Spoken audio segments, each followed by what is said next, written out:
Welcome everyone. In this video I'm going to show you my new little toy. I've been browsing Taobao and for fun I searched for a hot plate to see how cheap it is on this platform. And well, it is rather cheap, so I ordered one just for fun. I actually have my own custom-made reflow hot plate, but I wanted to try this one anyway. The product was packed and wrapped well, although the cardboard box suffered an injury, but the product itself was unharmed. The front panel of the hot plate has two 4-digit 7-segment displays, two status LEDs, and 4 push buttons, and the main switch. The heated plate of this specific product is 15 by 15 centimeters. The back of the device has a plug with a fuse, which is nice, and it has some of the technical specifications as well. The hot plate actually has 400 watts of heating power, and the hot plate is actually heated by PTC heating cartridges, same as you can find, for example, in the hot end of a 3D printer, and they are able to reach up to 450 degrees according to the specifications. The bottom of the device has 4 rubber feet, with a screw in each that allows us to open up the enclosure. After opening up the enclosure, a transformer attached to the bottom panel welcomes us. This transformer provides 12 volt for the circuitry. Upon further inspection, I can see an 80 mega 88PA 8-bit microcontroller and a TM1638 display driver. Under the heatsink there is a power component, but to be honest, I don't exactly know what it could be, and I did not bother dissecting the whole device.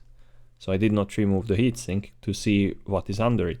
Also, for a few minutes I was hesitating whether I should disassemble the device so I could see what is in the hot plate, but I realized that I don't have the necessary tools to reach those 4 nuts, so I cannot show that part, sorry.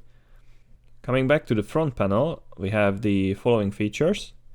We have a main switch, that's quite obvious, but it is good to keep in mind that if the set temperature is higher than the room temperature, the heater immediately starts heating when the main switch is turned on. There is also a, let's call it up button, which is used to increase the selected digit on the display. And similarly to the up button, there is a down button, which is used to decrease the selected digit on the display. And then there is a sideways navigation button, or I don't even know how to call it, but this is used to select the digit on the display that we want to modify. There is also a set button to set the target temperature. This basically confirms the entered number. And it is worth noticing that if the number is not confirmed within some time, the device automatically discards or neglects the entered value, so it falls back to the previous value that was entered and confirmed.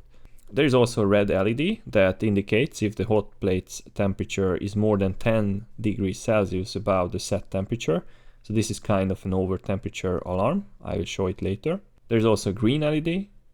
A solid light means that the heating is in progress, and a blinking light means that the device is maintaining the target temperature. And then we have the actual temperature display, and we also have the set temperature display. So here you can see how the navigation works on the display. The selected or active digit starts to blink when I navigate to it with the sideways button, and then by pressing the up or down button I can change the value of the selected digit. Once I press the set button, the device turns on and the green LED starts to light up. And then after I let the hot plate to warm up a bit, I set the target temperature to 30 degrees so I can demonstrate the over temperature alarm. So once the target is set to 30 degrees Celsius, the green LED turns off and the red LED turns on, indicating that the plate temperature is more than 10 degrees Celsius over the set point. So basically this is the whole device. It's relatively simple. And now it is time to test the plate. So let me entertain you with a little PCB assembly and soldering to see what this plate is capable of.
So after soldering 2 boards with the hot plate, I have a few things to say.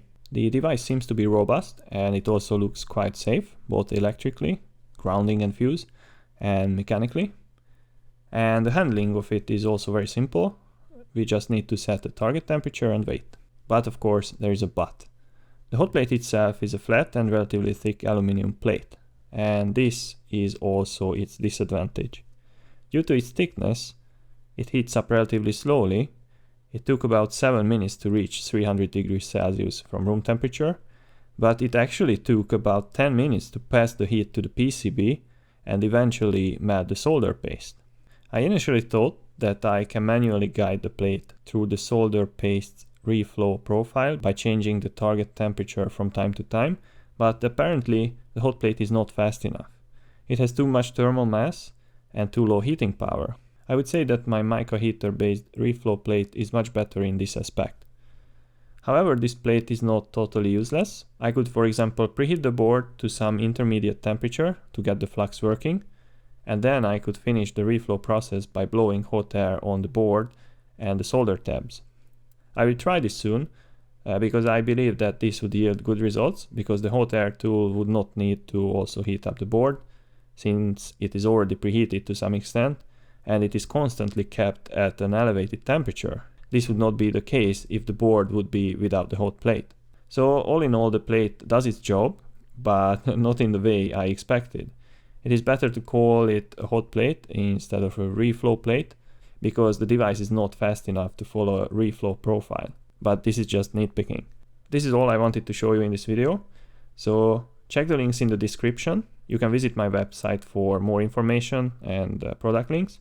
And also, if you like this kind of work, please consider supporting me by becoming the member of my YouTube channel. So I hope that this video was useful to you. I hope you learned something, and see you in the next video.